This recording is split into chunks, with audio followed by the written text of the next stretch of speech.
জাতীয় সংগীত পরিবর্তন নিয়ে ভাবা হচ্ছে না জানিয়ে ধর্ম উপদেষ্টা ডক্টর খালিদ হোসেন বলেছেন, বিতর্ক সৃষ্টি করে এমন কিছু বর্তমান সরকার করবে না।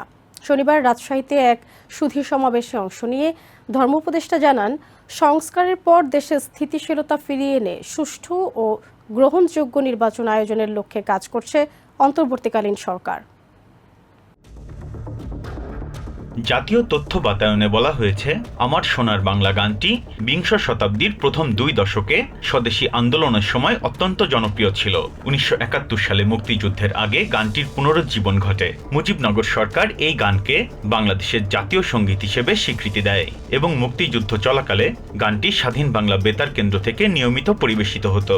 স্বাধীনতার পর 1972 সালে সংবিধান প্রণয়ন হলে এর 4.1 অনুচ্ছেদে আমার সোনার বাংলার প্রথম 10 চরণ গণপ্রজাতন্ত্রী বাংলাদেশের জাতীয় সঙ্গীত হিসেবে অন্তর্ভুক্ত হয়।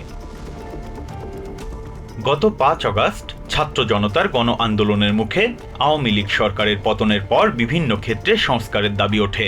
সেই ধারাবাহিকতায় নানা মহলে জাতীয় সঙ্গীত পরিবর্তনের দাবি ওঠে।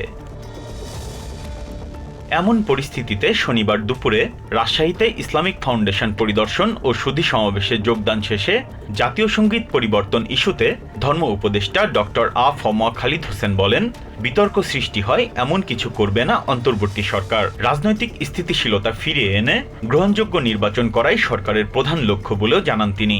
দুর্বৃত্তরা উপাসনালয়গুলোতে হামলা করছে মন্তব্য করে হামলাকারীদের কোনো ছাড় দেয়া হবে না বলেও হুঁশিয়ারি জানান ধর্ম উপদেষ্টা।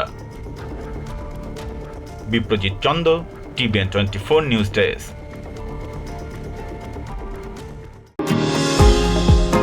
নিউ ইয়র্ক থেকে সম্প্রচারিত TVN 24 টেলিভিশন বিশ্বজুড়ে বাঙালির কণ্ঠস্বর।